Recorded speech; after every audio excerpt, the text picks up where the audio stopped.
Bonjour à toutes et à tous et bienvenue sur votre émission dominicale Week Echo. Un nouveau pas de franchi vers l'abandon du franc CFA, est-on tenté de dire avec l'annonce par le gouvernement français de stopper la fabrication du franc CFA. Le désengagement a été acté à Paris par une loi laissant ainsi l'opportunité aux pays africains d'instaurer la nouvelle monnaie, à savoir l'éco. Mais question, qu'est-ce qui va changer dans la vie de ces pays africains qui utilisent le franc CFA? Est-ce enfin l'heure pour la naissance de l'éco? Et cette monnaie sera-t-elle vraiment différente du franc CFA?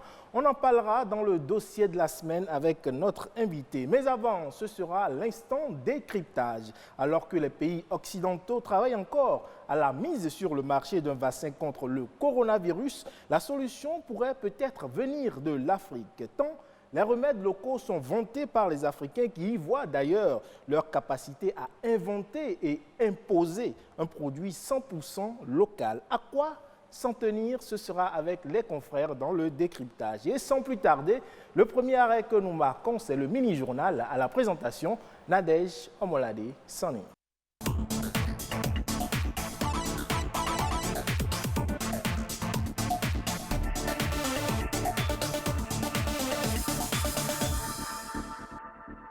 Bonjour à tous, bienvenue dans le mini-journal de ce dimanche sur Week Echo. Le piratage est devenu un véritable problème aussi bien pour les particuliers que pour les entreprises et les institutions publiques. La prise de certaines mesures s'avère donc indispensable pour se protéger des pertes de données, d'où la nécessité de sécuriser les données informatiques. Comment sécuriser ces données informatiques? Réponse dans ce reportage de Arthur Wendo. Les chevaux de Troie, eux, c'est comme une antenne que le pirate, il place sur votre ordinateur. Les menaces sont multiples, alors que le système d'information d'une entreprise regorge des données cruciales, d'où la nécessité de sécuriser ces données informatiques. Parlons de sécurité informatique, c'est toute action technique, juridique, organisationnelle, humaine nécessaire, mise en œuvre pour empêcher la non-autorisation, la mauvaise utilisation, la modification et le détournement des données informatiques. Sécuriser les données informatiques au sein d'une entreprise, en fait, c'est toute la procédure qui est mise en œuvre, qui est adaptée au sein de l'entreprise en vue de garantir la confidentialité, l'inviolabilité et l'intégrité des informations clients, des informations internes, des informations propres à l'entreprise. Un pirate peut chercher à s'engouffrer dans un de ces points d'accès afin de toucher l'essentiel du système d'information. Il convient alors de protéger les données sensibles à l'aide de différentes solutions techniques. Le pirate, son but, ce n'est pas normalement de gagner. Son but, c'est de défier le système mis en place. À chaque fois que vous installez un Windows, le pare-feu est intégré. Vous allez juste à l'activer, le mettre à jour et puis aller acheter l'antivirus. Les données qui concernent notre structure, notre entreprise, on peut toutefois les sauvegarder sur un serveur, on peut les conserver et même en cas de perte, toute l'entreprise peut un jour prendre feu, tout peut partir. Il est alors évident que sécuriser ces données informatiques est un enjeu central. J'invite tout le monde à commencer par développer cette habitude-là, commencer par sauvegarder ces données, ces informations sur un serveur. Tous les chefs d'entreprise, tout le monde quand même, qu'on commence par adopter ça désormais et on sera à l'abri des pertes des informations, tel fichier, telle information, je n'ai plus. Donc, je pense que la solution est quand même là. L'entreprise pourra en effet poursuivre son activité en récupérant les données stockées et mises à jour régulièrement. Mais il importe aussi que ces sauvegardes soient stockées à l'extérieur de l'entreprise pour ne pas être décryptées en cas d'attaque. Dans les hôpitaux, cliniques et cabinets médicaux au Bénin, ils sont reconnus par la couleur bleue de leur tenue. Eux, ce sont les aides-soignants. Maillon essentiel de la chaîne du soin, ils assistent le personnel soignant et assument aussi la propreté des plateaux techniques. Pour mieux comprendre le métier, Rodrigue Blondoumé et Patrick Adiagbodjou ont rencontré quelques aides-soignants. Au service social de l'hôpital de la Mère et de l'Enfant Lagune, Dame Laetitia est aide-soignante. 27 ans déjà qu'elle exerce ce métier. Dans les cabinets, on fait un peu de tout. On fait les soins, même les accouchements, on les fait. On aide les soignants. Seulement dans les centres de référence, les structures de l'État, on n'a pas habilité à faire des soins ni les accouchements. Au CHU de Cotonou, son travail est d'assurer le nettoyage et la propreté de toutes les unités de soins. Dès qu'on finit quelque part, au bloc, à la salle d'accouchement, si on doit nettoyer, c'est eux. Parce que les microbes aiment bien la saleté. Ce sont eux qui constituent ce groupe d'agents qui assurent vraiment la propreté des lieux. Après une formation de 3 ans sur le tas, dans une clinique ou un cabinet médical, les aides-soignantes sont aussi assermentées à accueillir et écouter les femmes enceintes afin de les orienter vers la sage-femme. J'aide les médecins et les sages-femmes dans leurs tâches en cherchant les dossiers pour les femmes enceintes et les femmes non enceintes. Si on finit de travailler, on les reclasse encore à leur place.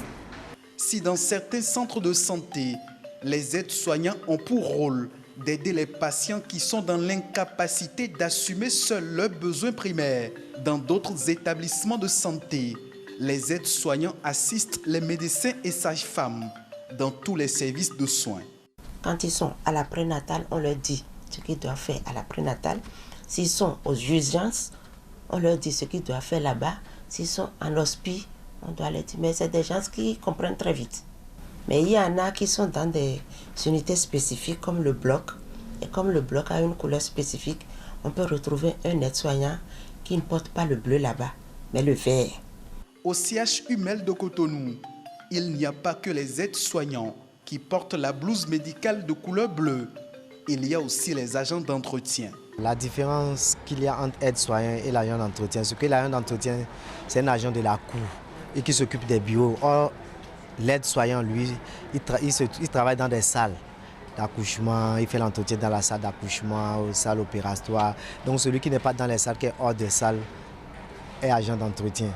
Travaillant le plus souvent dans une équipe pluriprofessionnelle en milieu hospitalier, l'aide-soignant participe dans la mesure de ses compétences et dans le cadre de sa formation à être le plus proche des patients. Au Bénin, le métier d'aide-soignant attire chaque année de nombreux jeunes passionnés par le monde de la santé. À quand remonte l'achat de supports CD ou DVD la dernière fois? Après les cassettes, les disques compacts sont devenus rares. Aujourd'hui, le digital prend le dessus sur l'analogie et les supports numériques gagnent du terrain. Les DVD et CD sont-ils en grand danger d'extinction? Quelles sont les solutions trouvées par les producteurs et artistes pour contourner le problème? La réponse dans ce reportage de Stéphanie Dekwemadora. Les CD et DVD, des supports utilisés dans la diffusion et la distribution des productions audiovisuelles. Aujourd'hui, les consommateurs ne leur accordent plus d'intérêt, ce qui met en difficulté les distributeurs. Avant, nous vendons bien les CD et DVD, mais aujourd'hui, les clients se font plus rares. Ces supports semblent être menacés de disparition. Pour cause, la technologie a révolutionné le secteur du numérique. Les DVD ne sont plus à la mode actuellement parce que le temps évolue et puis il y a des disques durs, les cartes mémoire. Moi par exemple, je n'utilise plus beaucoup les DVD. Il y a plusieurs moyens encore plus utiles, plus faciles et accessibles pour visualiser ce qu'on veut voir sur les CD. Je vais sur les sites, je fais les téléchargements de mes vidéos ou des sons que j'enregistre sur ma carte mémoire ou la clé USB. Cette facilité d'accès aux productions constitue un manque à gagner pour les producteurs et artistes. La majeure partie des artistes béninois font ce qu'on appelle des singles. Ils font un titre, ils en font le clip et ils mettent en télévision. Quand ça tourne, on les appelle et ils vont chanter dans les bars. Dépenser des millions comme ça, ça va rester comme ça, hein, sans couler. Pas d'album nouveau disponible chez les producteurs. Mais au niveau des vendeurs de CD et DVD, on en trouve. C'est le fruit de leur nouvelle stratégie. Nous aussi, nous avons préféré télécharger les nouveaux singles. Ça nous permet de mettre en vente de nouveaux CD et DVD. Comment continuer à vendre leurs œuvres sur CD ou DVD dans un univers dominé par le digital fait réfléchir le monde artistique. Les gens qui te disent d'aller vers le digital, ils ne savent même pas quand est-ce que tu vas toucher l'argent, la monétisation. Il n'y a pas beaucoup de gens qui savent plein de choses là-dessus. Vous voyez? Donc les gens parlent de choses dont ils n'ont aucune idée. Je ne suis pas contre le digital, mais le digital n'est pas pour nous. En temps, on a décidé de rester sur la voie, dans les rues pour vendre ça. Si toi-même, tu veux vendre ça directement à 1000 francs, tu vas gagner au moins 700, 800 dessus. C'est bon, mais c'est pas bon de voir l'artiste même vendre ses œuvres dans les rues. Les productions sur CD et DVD ne vont pas disparaître. Les artistes comptent préserver ces supports. Pour y parvenir, ils parlent de la création d'un forum visant à définir les stratégies marketing afin de rendre plus rentables leurs œuvres. C'est la fin de ce mini-journal. Week Eco se poursuit avec Ulvaïs Balogun. Merci à vous Nadège et d'une rubrique à une autre, on installe le plateau décryptage.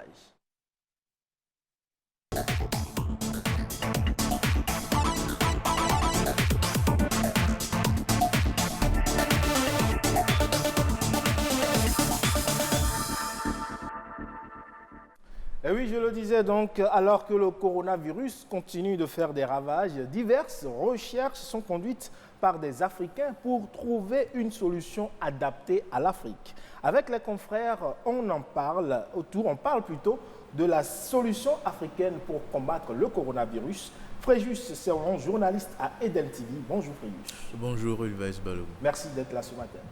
Tout le plaisir pour moi et mes civilités à vos téléspectateurs. À vos côtés, Moïse Dosoumou du journal Fraternité. Bonjour Moïse. Bonjour Ulvaïs, bonjour à vous chers téléspectateurs. Alors Moïse, une solution africaine contre le coronavirus, est-ce un rêve un peu trop grand pour l'Afrique? Non, ce n'est pas un rêve. Je ne vois pas les choses de cette manière-là. Je pense déjà, pour aller, disons, un peu plus en avant, que l'Afrique a échappé à un tel pronostic. D'abord, le pronostic, disons, d'une hécatombe. On a échappé à ça, d'une contamination massive et des morts en série. On a échappé à ça. Et le second pronostic, c'est que la solution doit venir de l'Occident. Alors que très vite, les Africains qui n'avaient fait que des vaccins ou des remèdes ont trouvé même des produits susceptibles de guérir cette maladie et qui ont même fait leurs preuves ailleurs.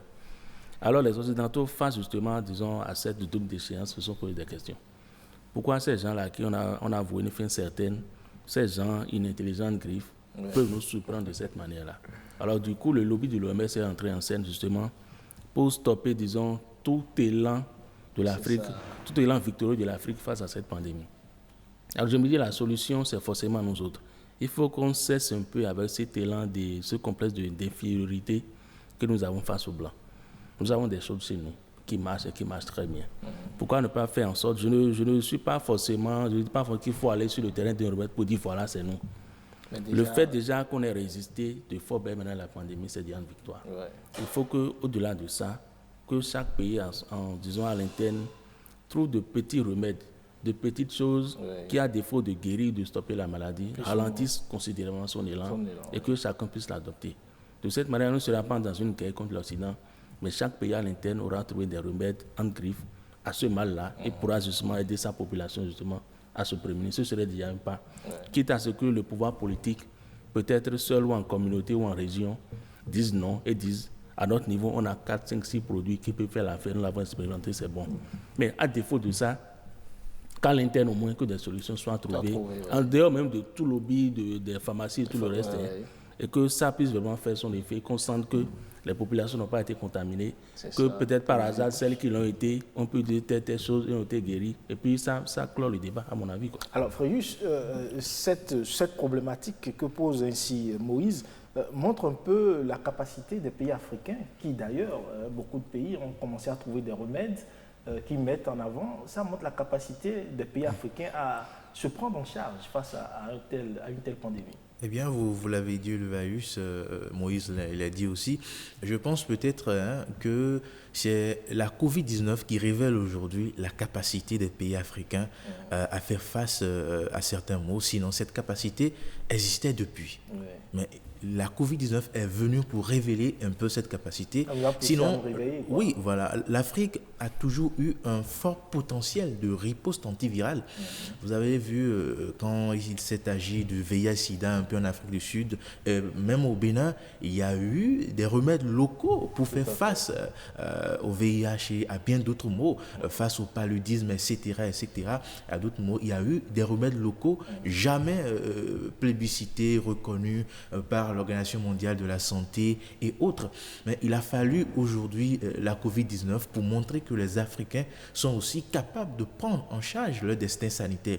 Et c'est heureux pour nous parce que l'Africain, le scientifique africain n'est pas moins intelligent que le scientifique européen. Il a dit, on a déjoué ce mythe-là du fait que la solution devrait forcément venir de l'Occident. Aujourd'hui, nous avons une liste non encore exhaustive des remèdes locaux africains pour faire face à la Covid-19. Nous avons Covid Organis de Madagascar, nous avons Fagaricine du Gabon, nous avons le remède de l'archevêque du Cameroun qui a déclaré avoir guéri déjà plus de 300 personnes avec ça. Il y a entre autres Apivirine aujourd'hui de Valentin Agon, si on le veut ou pas, avec tout ce qui tourne autour. Alors qu'est-ce qui explique selon vous que les organismes internationaux, dont l'OMS en particulier, ne reconnaissent pas l'efficacité de cette plante-là? Bon, vous voyez, on nous a toujours dit que le tiers-monde, c'est le Bénin, c'est l'Afrique, ce sont ces pays-là qui apparaissent dans la liste des pays les plus pauvres et que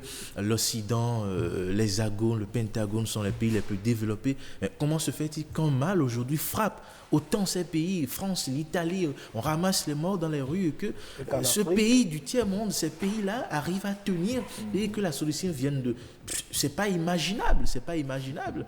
Et l'autre chose que nous ne pouvons pas aussi prouver ici, vous n'êtes pas sans le savoir, il y a ces lobbies pharmaceutiques-là, les grands groupes, les grands laboratoires qui dirigent le monde. Et peut-être que la Covid-19, comme le VIH et autres, était pour eux l'opportunité de mener un business, de faire des milliards et que dans les laboratoires, des trucs sont développés déjà. Vous le savez, il y a des essais, des tests. Maintenant, on va nous sortir de l'artémisia, une plante sortie de nulle part, pour venir empêcher de faire des chiffres avec ce qui est préparé dans le laboratoire. Ce n'est pas imaginable, en fait. Et donc, vous avez vu, à Madagascar, on jette, la pierre à Covid organique un peu partout. À Pivirine, on n'a même pas donné l'opportunité à ce médicament-là de faire des tests, des essais pour prouver ou non si le remède est efficace ou pas. C'est un peu dommage. Mais Moïse, est-ce qu'on peut se dire aujourd'hui que l'industrie pharmaceutique se sent menacée? Mais le mot est faible. Menacé, je trouve que le mot est faible. Encore qu'avant l'industrie pharmaceutique, il y a aussi le pouvoir politique. Ceux qui financent l'OMS, ceux qui régent le monde, c'est qui? Ce n'est pas nous. Ceux-là, c'est ceux qui sont vraiment atteints, qui meurent en série, qui n'ont pas trouvé le remède. Et vous voulez que ce soit des pays pauvres sous assistance respiratoire qui viennent dire non, on a le remède, non, on ne meurt pas de cette affaire-là. Ça ne s'entend pas pour eux, c'est un camouflet. En dehors de ça, le pouvoir économique, la guerre économique. Ces laboratoires injectent des dizaines de milliards de dollars, d'euros pour des recherches qui peinent à décoller.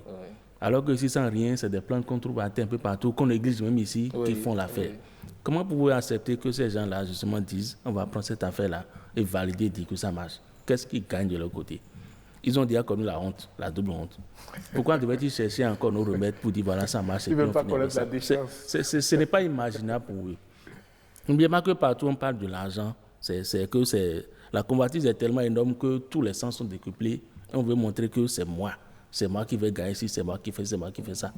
Quel honneur l'Occident a pour dire l'Afrique n'est pas morte en série, c'est eux qui ont trouvé le remède. Quel est leur honneur dans ça? C'est une honte terrible qu'ils ne peuvent pas assumer. Mais cela donc, il faut qu'ils fassent une feu de tout bois.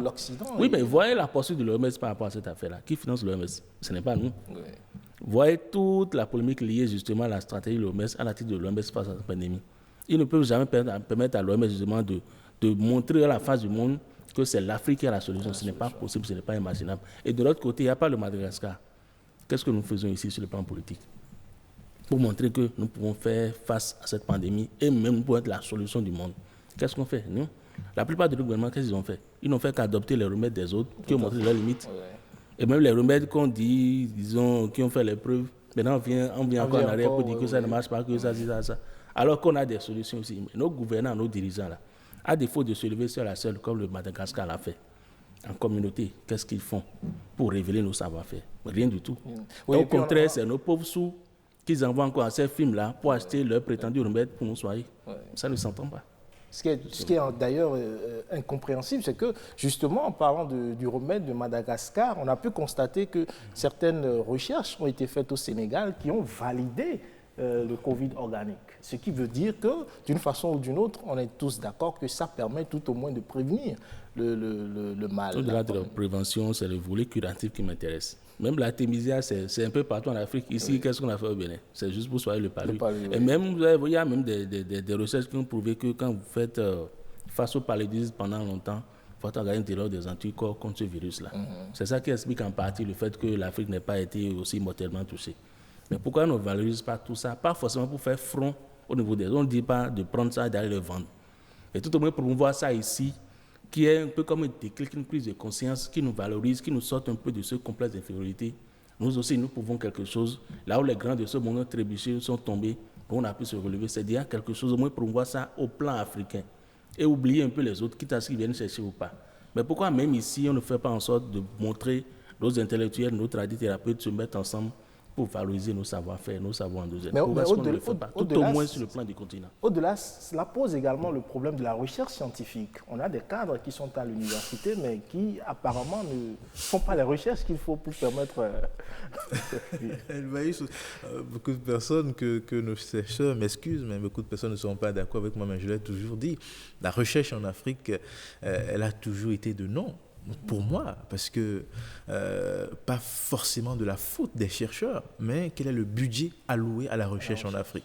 Quel est le budget alloué à nos scientifiques? Quand on fait le budget à chaque fin d'année, etc., pour l'année prochaine, quelle est la part dédiée à la recherche? On ne voit pas. Donc, il ne faut pas se lever du jour au lendemain pour demander à nos chercheurs quels sont les résultats de vos trucs, qu'est-ce que vous proposez, etc. Ce n'est pas possible parce que s'il n'y a pas de budget alloué, s'il n'y a pas de moyens octroyés à ces laboratoires-là, ce n'est pas possible. Quand on manque d'échographes, d'échographies, de matériel, de simples choses dans nos hôpitaux, qu'est-ce qu'on ira chercher? Qu'est-ce qu'on peut espérer de la recherche? Ce n'est pas possible. C'est l'occasion actuellement de dire aux pays africains d'injecter beaucoup d'argent, sinon ce qu'il faut dans la recherche pour permettre aux chercheurs de se mettre au même niveau que ceux des pays occidentaux. Moïse disait quelque chose tout à l'heure, on ne peut pas proposer et s'imposer avec nos remèdes locaux sans la volonté des États. Regardez le simple cas de Valentin Agon. Il s'est vite noyé. Mais imaginez si l'État béninois avait accompagné ce chercheur-là. Si le président malgache ne s'était pas impliqué dans le Covid organisme, nous ne serions pas là avec ce remède-là. Donc il faut une volonté politique pour accompagner nos chercheurs. Sinon, il faut reconnaître que tous nos chercheurs ne le sont pas véritablement et que tous les remèdes locaux ne le sont pas aussi. Vous voyez dans les bus, un peu partout, les boutiques, les gens vous vendent du leurre.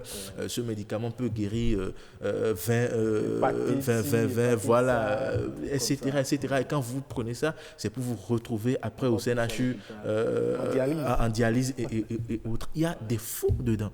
Il y a des faux. Donc on ne peut pas... à tout va, dire à tout le monde, proposer. Et c'est là qu'on peut reconnaître un peu la pertinence de ce que l'OMS dit en demandant aux États de recourir à la résolution de l'an 2000 qui impose un protocole international des tests et des essais. Même si nous ne sommes pas d'accord avec l'OMS, nous devons reconnaître la pertinence de cette position parce que s'il y a un remède, nous devons pouvoir tester ce remède, faire des essais cliniques et prouver que fagaricine, Covid organique, etc. Sont capables de guérir tel mal. Et cela revient maintenant aux États. Ce sont les États qui doivent activement s'impliquer dans cette lutte-là. Sinon, les chercheurs auront beau la volonté, ils auront les astuces, ils auront les remèdes, mais ils ne pourront jamais nous les proposer pour que ces remèdes-là s'imposent et véritablement puissent sauver les populations. Alors Moïse, la nécessité d'investir aujourd'hui dans la recherche scientifique à travers cette pandémie, on sent que les Africains ont la volonté de lutter contre, ont les moyens de lutter contre, mais ils n'ont pas forcément les moyens pour prouver l'efficacité de nos plantes. Oui, mais votre remarque, c'est à l'échelle individuelle, à l'échelle personnelle, pour ne pas me répéter, des individus. Ce n'est pas l'État, ce n'est pas la puissance publique qui accompagne justement cette volonté-là. Des gens, intuitifs personnels, veulent le faire, mais sans soutien de l'État. Qu'est-ce qu'ils peuvent? Ils peuvent à la limite peut-être sortir leurs propres sous, consacrer leur temps, développer des remèdes, les proposer. Mais si l'État lui-même ne prend pas la relève, tous ces efforts serviront à quoi? Vous voyez notre compatriote Mémédéna Fagla qui a découvert un remède contre justement cette maladie, la drépanocytose. Mais quelle a été l'implication de l'État béninois dans cette affaire jusqu'à aujourd'hui? Pourtant, mondialement parlant, il est reconnu. Et même les gens viennent chercher son remède d'ailleurs. Mais ici, là, qu'est-ce qu'on a fait pour promouvoir rien que cela? Et il y a plein d'exemples comme cela. Au ministère de la Santé, il y a une direction qui est consacrée à la médecine traditionnelle. Depuis que cette pandémie là existe là, est-ce que vous avez entendu parler de cette direction-là? Qu'est-ce qu'elle fait? Nos pharmaciens ne sont pas tous des commerçants. Il y en a qui fabriquent des phytomédicaments. Ceux-là regroupés, est-ce qu'ils ont pu sortir, ne serait-ce qu'un petit communiqué à défaut de se dévoiler pour parler de cette affaire-là? Rien. Alors, tout ce silence-là, de ces sachants-là, qu'ils soient intellectuels ou pas, alimente un peu justement, donne un peu plus de poids à l'OMS et à tout ce qu'on entend d'ailleurs, qui tendent à nous montrer que nous, on ne fait que de l'à peu près et que c'est eux qui savent tout faire. Alors que tous au sens qu'ils sont conscients qu'il y a la solution. Si le pouvoir public ne se décide pas, il y a ce qu'on appelle le lobbying, la pression. Si vous montrez que vous avez un produit sérieux, que vous êtes des gens sérieux, vous êtes des gens responsables, il n'y a rien à faire, on vous écoutera. Mais pourquoi est-ce qu'on ne se met pas ensemble dans cette dynamique pour nous révéler? Et vous allez voir un contraste. Pendant que les pouvoirs publics sont indifférents à ce qui se fait chez nous, pendant que les intellectuels sont plus ou moins méprisants vis-à-vis de ceux-là, quelle est l'attitude des populations? Et elles ne se posent pas de questions. Elles vont prendre ces remèdes-là tranquillement.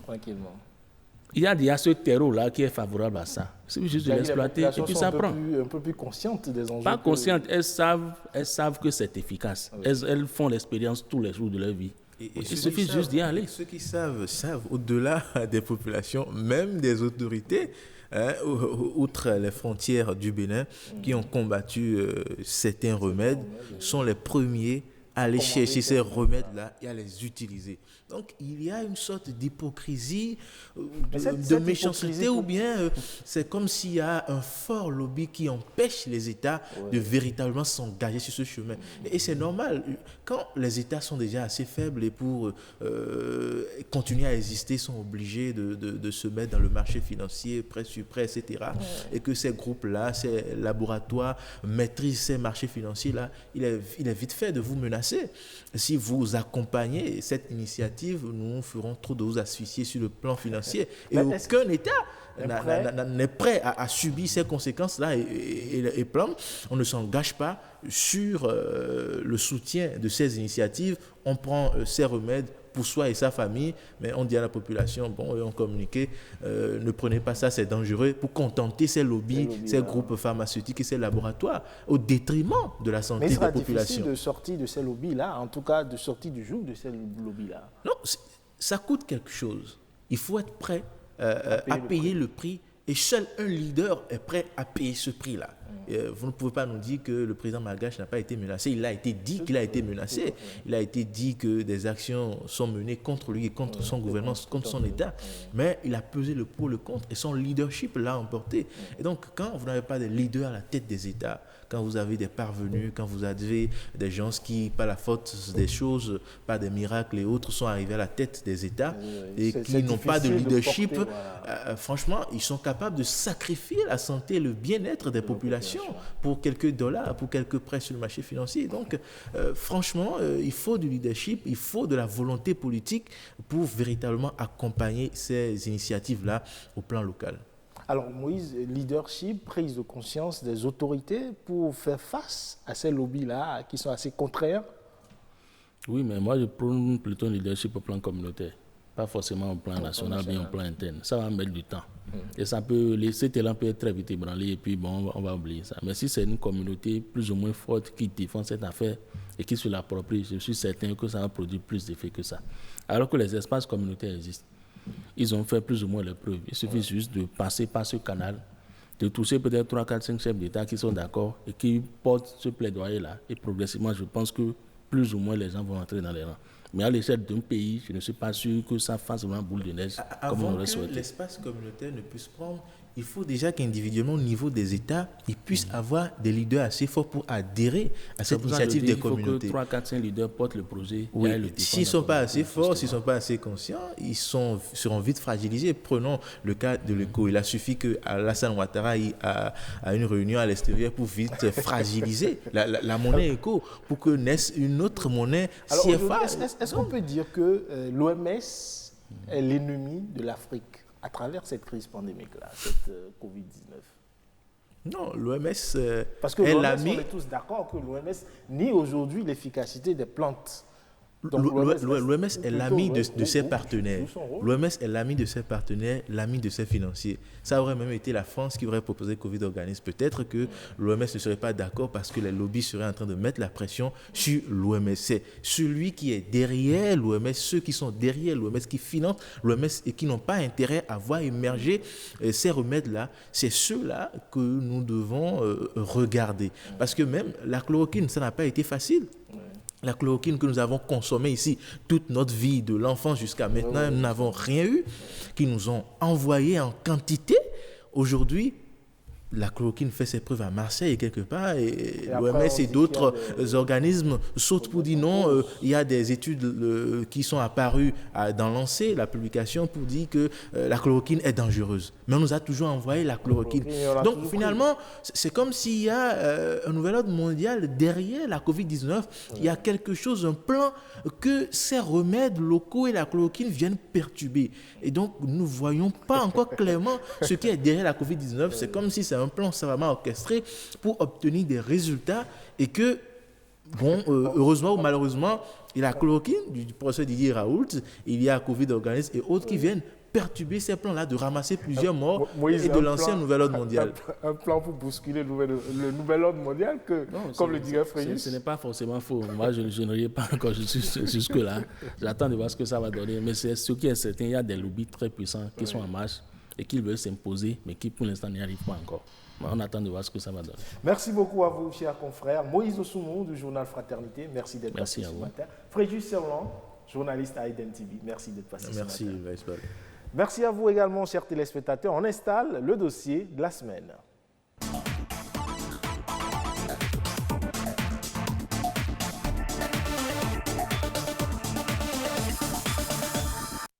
Et vous le savez, la France s'est désengagée du franc CFA, laissant l'opportunité aux pays africains d'adopter très rapidement l'ECO. Juste que l'ECO aura la même valeur que le franc CFA par rapport à l'euro. On parle de la parité fixe de l'ECO avec l'euro juste après cet élément. Si c'est le projet qui est en cours, à savoir la transformation du franc CFA en ECO, le franc CFA de l'UEMOA en ECO, rien ne changera fondamentalement. Il s'agit du nom qui a changé. Dans la vie quotidienne des populations, c'est la même monnaie qui circule, donc il n'y aura pas fondamentalement de changement. Quand on voit l'économie de la zone UEMOA, ça fait à peu près 10% de l'économie française. Quand on voit le PIB, parité du pouvoir d'achat. Donc, c'est relativement facile à supporter par la France et ça nous permet d'avoir une certaine stabilité par rapport à l'euro et que notre fluctuation aussi, c'est-à-dire la fluctuation de la monnaie, soit déterminée par l'euro. Donc, ce qui serait intéressant pour les pays de l'UEMOA, c'est que l'ECO soit adopté par les 15 pays de la CEDEAO. Et dans ce cas, on a des grandes économies comme l'économie du Nigeria, du Ghana, qui vont venir s'ajouter aux économies de l'UEMOA et ça, on aura une monnaie plus forte, une monnaie puissante qu'on peut gérer. Maintenant, si on ne fait pas cette extension-là et que c'est tout se cantonne seulement à la zone UEMOA, rien ne changera fondamentalement. Et si on adopte la flexibilité, ça arrive de nous coûter cher, surtout en termes de hausse générale du niveau des prix qu'on appelle l'inflation. Il y a un certain nombre de critères que les pays doivent respecter avant que la monnaie n'ait lieu. Maintenant, avec ce qui se passe avec la France, où les pays de l'UEMOA disent « nous allons adopter l'éco et on va l'étendre maintenant vers les pays de la CEDEAO », les autres pays ne vont pas accepter parce qu'ils vont dire « non seulement vous êtes en train de préempter un projet commun que nous avons, mais en même temps, tous les accords que vous avez avec la France, nous ne sommes pas nécessairement d'accord avec vous. Donc, on ne peut pas accepter cette extension-là. Ce qui va se passer. Donc, il faut revenir au projet initial de la CEDEAO et voir comment ensemble tous les pays peuvent aller vers l'éco. L'éco, le franc CFA, l'euro, quelle parité! Notre invité pour en parler ce matin est un spécialiste des questions monétaires. Jaurès Sobossi, bonjour. Bonjour, monsieur le journaliste. Merci d'être là ce matin. C'est moi qui vous remercie. Et celui qui va conduire cet entretien, ce sera Rodrigue Babaguito. Bonjour Rodrigue. Ulaïus, bonjour. Mesdames, Messieurs, bonjour. À un moment où l'Afrique est frappée par la crise liée à la pandémie du coronavirus, comme tous les autres continents, la France a officiellement entériné la fin du franc CFA en Afrique de l'Ouest le mercredi 20 mai dernier après l'approbation par le Conseil des ministres d'un projet de loi qui autorise la réforme du franc CFA. Jaurès Sobossi, bonjour. Bonjour, monsieur. Alors, dites-nous, quelle a été votre réaction tout de suite par rapport à cette approbation soudaine de la France? Il faut dire que nous avons senti de l'humiliation comme premier choc du fait que ce soit dans un autre pays que se décide une loi qui concerne la monnaie d'autres pays. Nous sommes les seuls au monde à qui un autre pays peut se lever et voter des lois qui vont s'appliquer chez nous. Aucun Africain ne devrait être satisfait de cette situation. Mais ça pourrait se comprendre, non? Ça ne peut pas se comprendre. Ça n'existe pas au monde. Après tout, on a toujours été affilié au franc CFA. Cette affiliation au franc CFA ne nous a jamais rapporté du bien, ne doit plus continuer. Mais pourtant la porte-parole du gouvernement français, Sibeth Ndiaye, a justement affirmé que cette fin symbolique devait s'inscrire dans un renouvellement de la relation entre la France et l'Afrique et même écrire une nouvelle page de l'histoire du continent. Pourquoi votre humiliation demeure malgré ces propos de la porte-parole? Cette loi devait être une loi qui devait passer devant nos parlements africains, discutée au sein du Parlement africain, votée et promulguée par nos pays africains.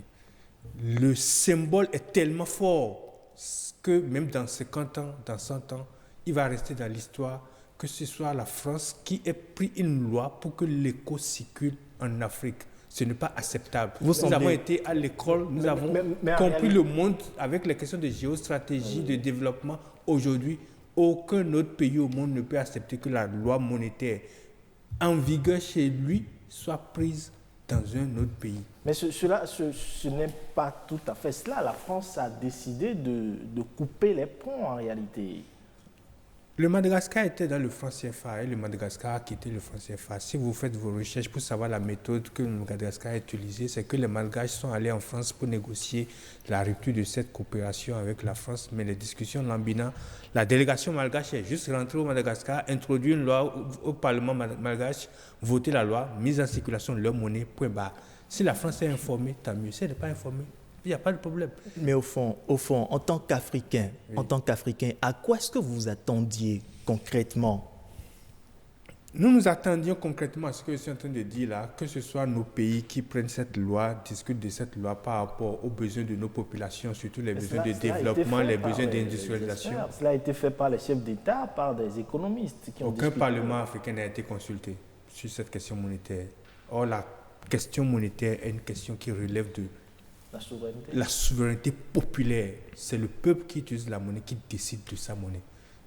Aucune autre entité n'a cette vocation, mais cet attribut de décider de la monnaie d'un peuple. Et c'est ce que moi j'ai ressenti en début, comme le choc. Mais les présidents africains, notamment le président ivoirien, qui affirme que la parité fixe ou fixité de notre monnaie avec l'euro nous donnerait une monnaie forte et solide. Qu'en pensez-vous? Il faut d'abord dire que c'est une malcompréhension ou un mensonge de dire que le franc CFA est dans une parité fixe. Certes, il y a fixité de parité entre le franc CFA et l'euro, mais il n'y a pas parité entre le franc CFA et le dollar. Il n'y a pas parité entre le franc CFA et le RMB, la monnaie chinoise. Aujourd'hui, la zone CFA échange plus avec la Chine en dollars, en RMB, qu'avec la zone euro. On n'a qu'à se dire les vérités.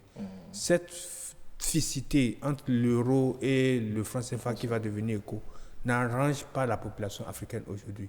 Nous devons fixer d'abord nous-mêmes la valeur des taux d'échange entre notre monnaie et les monnaies internationales, ce qui n'est pas le cas aujourd'hui. C'est laissé à la France fixe comme bon lui semble. Et on nous fait croire qu'il y a fixité de franc CFA, que ça empêche les fluctuations autres, mais non, c'est juste par rapport à l'euro. Aujourd'hui, dans le monde, l'euro n'est pas la monnaie principale et plus de loin est la monnaie par rapport à laquelle nous avons besoin d'une fixité. Donc vous pensez que la fixité du taux de change d'une monnaie ne signifie pas la stabilité de l'économie d'un pays? Non, pas du tout. Tous les pays qui ont des économies... D'abord, il faut dire un truc. Quand on parle de stabilité d'économie, est-ce que nous, pays pauvres, nous avons besoin d'être stables dans une pauvreté? Nous avons besoin de changer d'état. Nous avons besoin de quitter l'état de pauvreté que nous sommes pour un autre état. Nous n'avons pas besoin de stabilité. On ne peut pas être pauvre et vouloir lutter pour avoir de la stabilité. Il faut au contraire lutter pour de la forte croissance. Pour sortir. Et quand ces gens parlent de stabilité, c'est-à-dire qu'ils parlent de maîtrise de la liquidité en circulation. C'est-à-dire que la Banque centrale exerce ce qu'on appelle la répression économique, empêchant la liquidité de circuler pour soi-disant maîtriser l'inflation à moins de 2%, à moins de 1%. C'est suicidaire, c'est criminel. Et il faudrait que les populations se cultivent, comprennent l'enjeu de ces questions et sachent en quoi les décisions des banques centrales influencent leur maintien dans la pauvreté, leur stabilité dans la pauvreté. Mais récemment encore, le président ivoirien affirmait toujours que la fixité permet d'éviter les risques de change avec la zone euro et donc faciliter l'accès des produits africains au marché unique européen. J'ai vérifié un peu les parts des marchés entre les échanges entre la zone euro et la zone CFA. J'ai comparé aussi aux échanges entre la zone CFA, la Chine, la zone CFA et les pays dont les transactions se font avec le dollar. Les échanges avec la zone euro aujourd'hui viennent complètement en bas quand on fait ces comparaisons. Donc, qu'on maintienne une stabilité avec la zone euro pendant que nous sommes dans une instabilité croissante avec les autres pays sans pouvoir nous ajuster est criminel. Aujourd'hui, on commande presque tout sur la Chine. Lorsqu'il y a eu Brexit et que l'euro s'est déprécié par rapport au dollar, tous ceux qui avaient des pro-forma avec la Chine ont dû augmenter le montant du franc CFA qu'ils doivent sortir pour pouvoir obtenir les mêmes produits dont ils avaient déjà eu des pro-forma. Et on parle de millions de francs CFA, genre une variation qui peut rapidement passer de 5 à 20, 30, 50 millions de francs CFA. Qu'est-ce qui nous concerne, nous, Africains, dans le Brexit, pour que le fait que la Grande-Bretagne quitte l'Europe, nous on soit obligés d'augmenter nos paiements à la Chine en zone CFA? Parce que ça doit prendre pas la J'allais France. dire, le 1er juillet prochain, on va passer à l'éco. Bien sûr. Alors, à votre avis, qu'est-ce qu'il aurait fallu ou qu'est-ce qu'il faut aujourd'hui pour que l'éco soit compétitif dans les transactions? L'éco ne sera pas compétitif dans les transactions. Une monnaie décidée pour nous par la France ne sera jamais compétitive. Oui, qu'est-ce qu'il aurait fallu? Il aurait fallu que nos aujourd'hui, pays... l'éco n'est pas encore mise en circulation, donc on est toujours en train d'étudier, de réfléchir à comment est-ce qu'il faut faire. Il faut d'abord que nos dirigeants prennent conscience de l'état de souveraineté de nos pays. S'ils prennent cette conscience personnellement et collectivement, ils vont se retrouver et discuter de la question monétaire sans la France. Depuis que la zone CFA existe, lorsque tous les ministres de l'économie se rassemblent, c'est toujours en présence du ministre français de l'économie. Mais aujourd'hui, ce ne sera plus le cas. Avec la France qui se désengage, il n'y aura plus de représentants de la France à la Banque centrale. Je n'ai pas dit que les ministres se retrouvent en présence des représentants de la France. J'ai dit en présence du ministre français de l'économie. J'attends de voir les prochaines rencontres des ministres de l'économie de la zone CFA pour voir si c'est toujours en présence du ministre français ou autre, parce que la participation de la France à cette rencontre des ministres de l'économie n'est même pas dans la politique monétaire.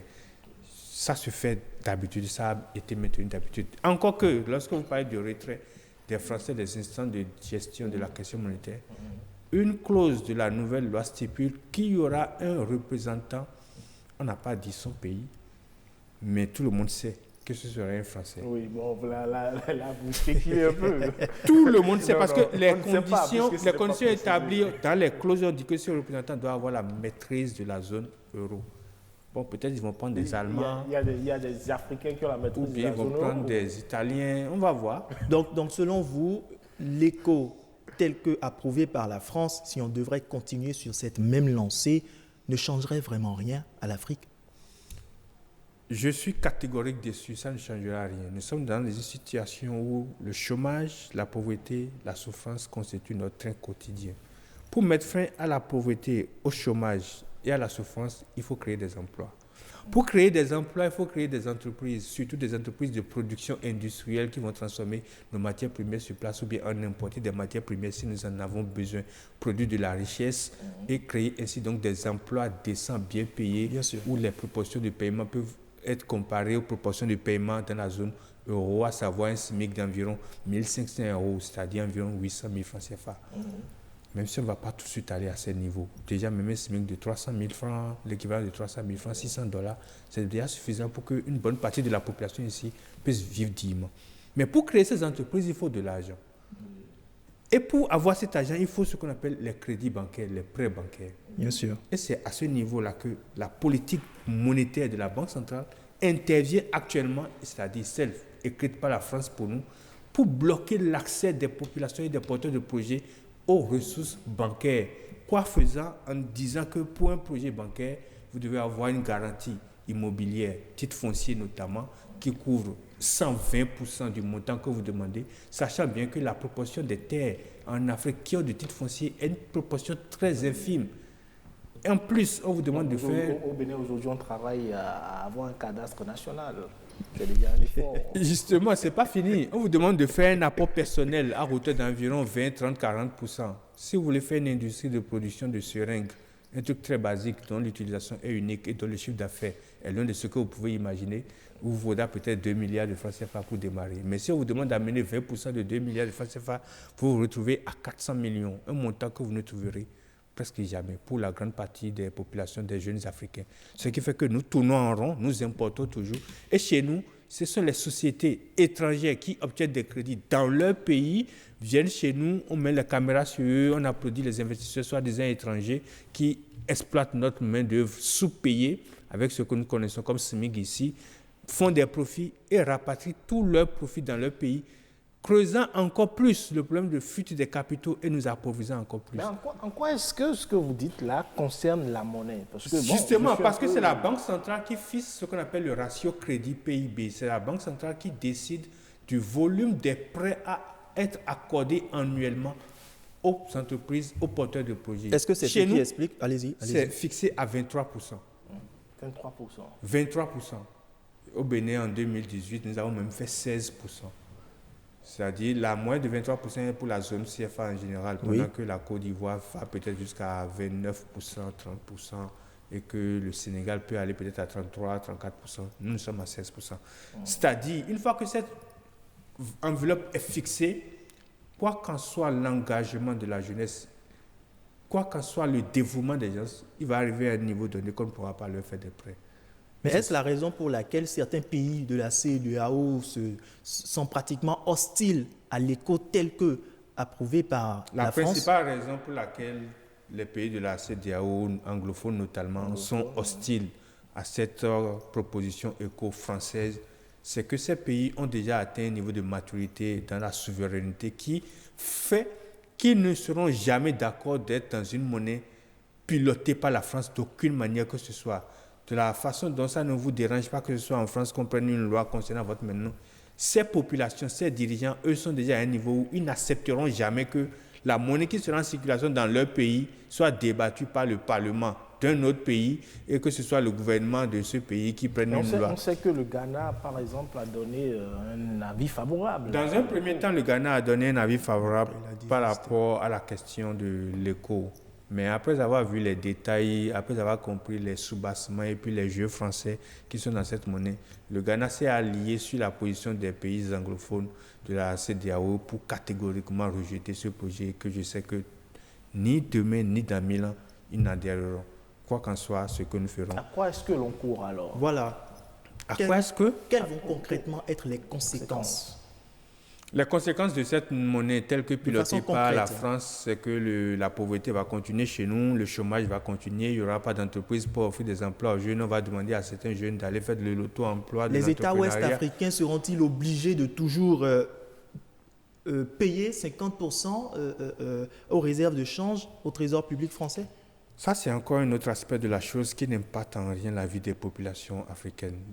Cette question des 50% des réserves déposées auprès du Trésor français, figurez-vous, pour la zone UEMOA ne vaut que 15 milliards de dollars à la date de, je crois, fin décembre 2019. 15 milliards de dollars, c'est même pas peut-être le tiers du budget de la ville de Marseille ou bien quelque chose comme ça, c'est rien. On nous a tellement appauvris que pour 5 mois d'importation, nous n'avons que 15 milliards d'euros. C'est hallucinant. Malheureusement, aujourd'hui, ces 15 milliards vont nous revenir. Non, ces 15 milliards ne vont pas nous revenir automatiquement. Ils resteront toujours. D'abord, il faut dire que les réserves de change en France servent à payer les importations des pays africains. C'est-à-dire, quand nous importons de la Chine, le paiement se fait à partir de la France, avec les transferts que nous faisons, avec l'argent que nous donnons à nos banques ici. Donc, progressivement, cette enveloppe va être épuisée sans son renouvellement. Ce n'est pas de l'argent qui va être mis dans de l'avion ou bien autre pour être transféré en Afrique. Cet argent va continuer à servir nos importations. Le temps qu'on ne dépose plus nos recettes en devises sur ce compte. Maintenant, Dieu seul sait où seront déposées maintenant les recettes de devises si on ne fait pas comme tous les autres pays du monde. On verra comment ça va fonctionner. Mais, comme je le dis, ces détails sont des détails annexes qui en fait n'impactent pas la vie des populations, qui en fait ne permettent pas aux populations de mieux vivre ou de mal vivre. Ce sont des détails de moindre importance, de moindre nature, et sur lesquels la question de dignité peut-être peut être observée du fait que ce soit au niveau de la France ou si les États-Unis veulent nous payer, ils doivent aller déposer ces fonds en France. Mais pourtant, la France parle de la fin de sa présence au conseil d'administration de la Banque centrale à Dakar. Ça, c'est la fin théorique. Là, aujourd'hui, la France n'a pas besoin d'être... Auparavant, je sais que certains pays, et comme l'a dit Simone Gbagbo, devraient envoyer leur ordre du jour de conseil des ministres en France pour que le gouvernement français supprime ou ajoute ce qui bon lui semble et retourner en Afrique avant que le conseil des ministres ne se tienne. Vous êtes vraiment contre la France, Si la France est contre moi, je ne vois pas en quoi je dois ne pas être contre la France. Il faut qu'on se demande en Afrique, est-ce que les Français nous aiment? Est-ce que les Français sont pour nous? De par leur agissement quotidien, de par leur action de tous les jours. C'est à nous de voir quelle attitude nous devons adopter envers des gens qui affichent ouvertement qui sont nos ennemis de tous les jours. Nous ont mis en esclavage, nous ont colonisés, nous ont mis dans la pauvreté jusqu'aujourd'hui. Nous n'allons pas trop leur jeter la pierre non plus, M. Sobossi. Certes, on ne va pas trop leur jeter la pierre, mais chacun doit faire cet exercice de conscience personnelle pour pouvoir savoir aujourd'hui quelle attitude adopter dans ces rapports internationaux entre pays africains, la France ou bien autres pays.